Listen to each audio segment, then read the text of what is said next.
Jaringan. Ilmu yang khusus mempelajari jaringan dinamakan histologi. Jaringan merupakan kumpulan sel-sel yang sama bentuk dan fungsinya. Jaringan tumbuhan berbeda dengan jaringan hewan dan manusia. Jaringan tumbuhan. Jaringan tumbuhan dapat dibedakan menjadi dua bagian, yaitu jaringan meristematis dan jaringan permanen. Jaringan meristematis tersusun atas sekumpulan sel yang selalu membentuk sel-sel baru. Jaringan meristematis terdapat pada ujung batang dan akar tumbuhan. Jaringan permanen dibedakan menjadi jaringan epidermis, jaringan pengisi, jaringan pengangkut, dan jaringan penunjang. Jaringan epidermis. Jaringan epidermis terdapat pada bagian paling luar pada tumbuhan.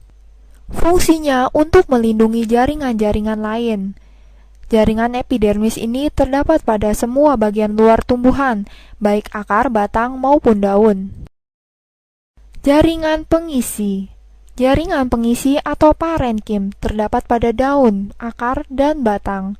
Jaringan pengisi yang terdapat pada daun berfungsi sebagai tempat terjadinya fotosintesis, dan yang terdapat pada akar dan batang berfungsi sebagai tempat penyimpanan cadangan makanan.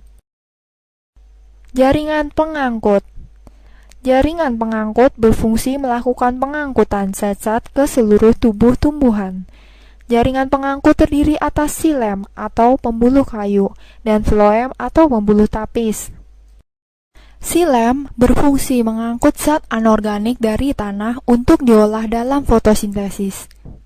Dan floem berfungsi mengangkut hasil-hasil fotosintesis yang berupa zat makanan ke seluruh tubuh tumbuhan.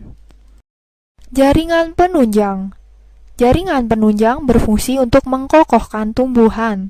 Jaringan penguat ini terdiri dari sel kolenkim yang dinding selnya mengandung selulosa, dan sklerenkim, yaitu sel-sel mati yang dindingnya sangat tebal. Jaringan hewan.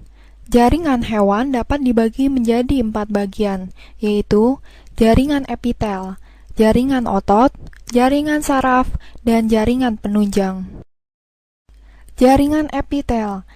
Jaringan epitel terdapat pada permukaan organ tubuh, misalnya kulit. Jaringan ini berfungsi sebagai pelindung karena menutupi jaringan-jaringan lainnya. Jaringan otot. Jaringan otot berfungsi sebagai alat gerak aktif, karena ototlah hewan dapat bergerak. Jaringan otot tersusun atas sel-sel otot. Jaringan saraf. Jaringan saraf berfungsi mengendalikan seluruh aktivitas tubuh. Jaringan saraf terdiri atas sel-sel saraf yang dinamakan neuron. Jaringan penunjang. Jaringan penunjang merupakan jaringan yang berfungsi untuk memperkokoh tubuh dan menunjang fungsi jaringan lainnya, misalnya jaringan tulang dan jaringan darah.